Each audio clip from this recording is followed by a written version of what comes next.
Robecan videolanma. Ko'ylagim chiroyligini qaranglar. Mana shunaqa chiroyli asal idishchasiga solib, mana Toshkentdan faqatgina men uchun atab, men uchun material olib bozorga borib, men uchun tikib jo'natibdilar. Shunday xursand bo'ldim. Ishorasini 15 yildan beri hech kim men uchun kiyim tikmagan edi.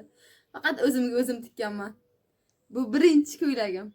15 yil pashda, balkim 20 yildir. 15 yildan beri ekan. Xursand bo'ldim.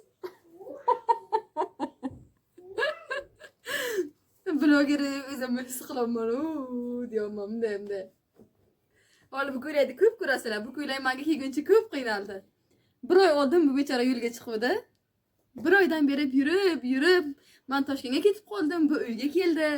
Keyin uyga kelganimdan keyin mana endi olib ko'ylakni ko'rsataman sizlarga. Qanday ekan, chiroylimi?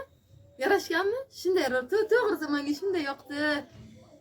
O'zim tikuvchiman, lekin juda ham tikishlari, sifatlari zo'r ekanda. Juda ham yaxshi sifatlari. Chevar qizim brendi ostida ishlab chiqarilgan. O'zlari material mato olib, o'zlari ishlab chiqar ekanlar. Hatto sharflariga ham mana Chevar qizim deb yozilgan. Shunaqa zo'r profil ekan. Nima, agar sizlarga ham ko'ylak yoqqan bo'lsa, telefon qilib bemalol zakaz qilsanglar bo'ladi. Butun O'zbekiston bo'ylab dastavkaga chiqarib berar ekanlar. Chunki men Qashqadaryodan bo'lib turibman, mana shu ko'ylakni dastavkadan oldim. Butun O'zbekiston bo'ylab dastavka qilib beradilar.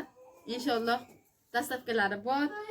Telefon qilib zakaz bersangiz, razmet tashlasangiz, gaplashasiz.